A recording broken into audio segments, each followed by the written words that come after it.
For 60 years, A.G. Holley Hospital in Lantana, Florida provided the standard of care for patients with tuberculosis, not only here in Florida, but across the nation. Because of what we have learned over those 60 years, we are now ready to close the last tuberculosis sanitarium in America and to launch Florida's system of tuberculosis care. 60 years ago, a patient with tuberculosis was confined in hospitalization for a lengthy period of time. Now, patients with tuberculosis can be managed in their communities through Florida's Integrated Department of Health. I want to congratulate all of the physicians, nurses, staff, and employees from 60 years of A.G. Holley tradition on what they have put in place to ensure success in the care of patients with tuberculosis for the future.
There's a sense of history, the sense of significance that definitely looms here, and I've been lucky enough, to appreciate that and hope to continue the traditions of Holley.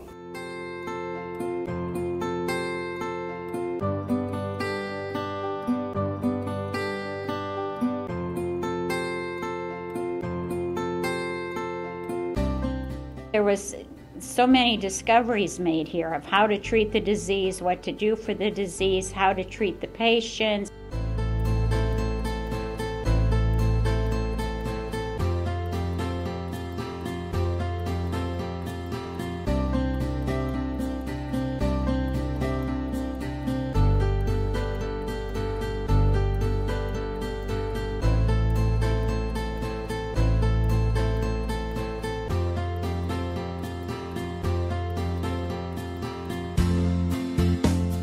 Most people don't know where Lantana is.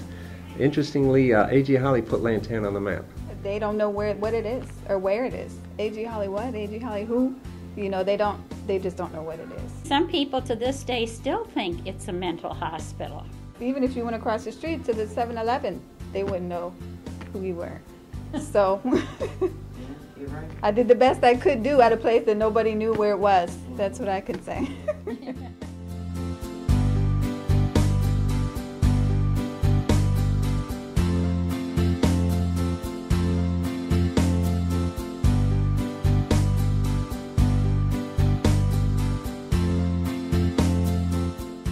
Usually hear about homeless and shelters and all that, but it's just a misconception about it.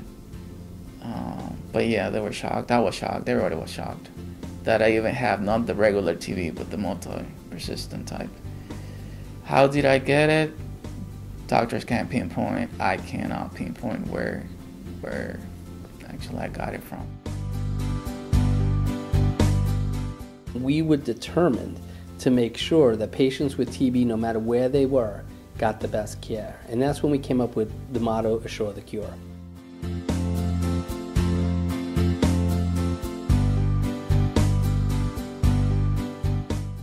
We had patients, a lot of variety of patients. We had from indigent, with no money, to some people who were pretty well off, and some that are committed patients by the courts because they weren't compliant, and others that their case was just too complicated out there. We're here at the switchboard where you can see the patients when they come in.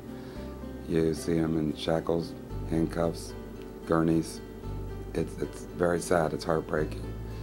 But it's the rewarding part of this to know you're part of the team that sees these patients through what they're going through, and a couple months later you see them out walking around all healthy, and it's just rewarding. You know, one of the things I think we miss is that when we talk about how much it costs to treat TB, it's curable. And if you cure these patients, they have productive lives and they add back to society.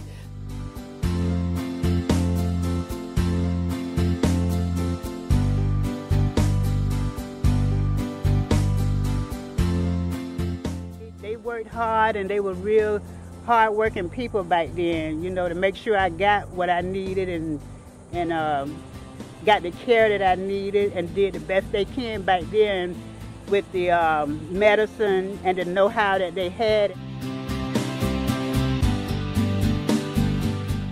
Because the patients were there for such long periods of time that they would provide entertainment. They would have plays and singers and band, and at one point they even had the famous Frank Sinatra come to entertain the patients.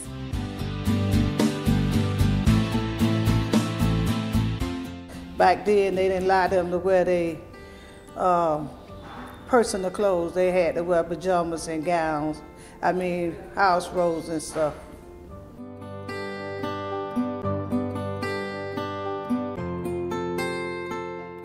Coming to A.G. Holley was therapy for me. People always, you know, people got it all backwards. They always think that that I treated the patients. That is so wrong.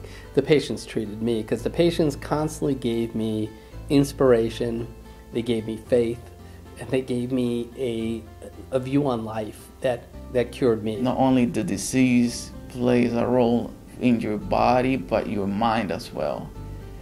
And that part is what I most think of it now. The challenges that we've had, the cases that we've had, are multitude of very complex cases. And you don't have to change lives in these huge, different, magnificent strokes. It's actually the small things that people do day in, day out that really change their lives. I never knew that TB is not just in the lungs. It could attack anywhere in your body. I had no idea. So I learned a lot. I learned a lot there. I had patients who've come here who couldn't walk. We recently had a patient who had TB of the cervical spine who came in as a quadriplegic, and I'm proud to tell you, he walked out of here. He was told by his doctor he would never walk. We have another patient who came to us who had TB of the brain, and he came in a coma. Didn't speak, but his mom used to call me all the time and say to him, "You don't give up on my son."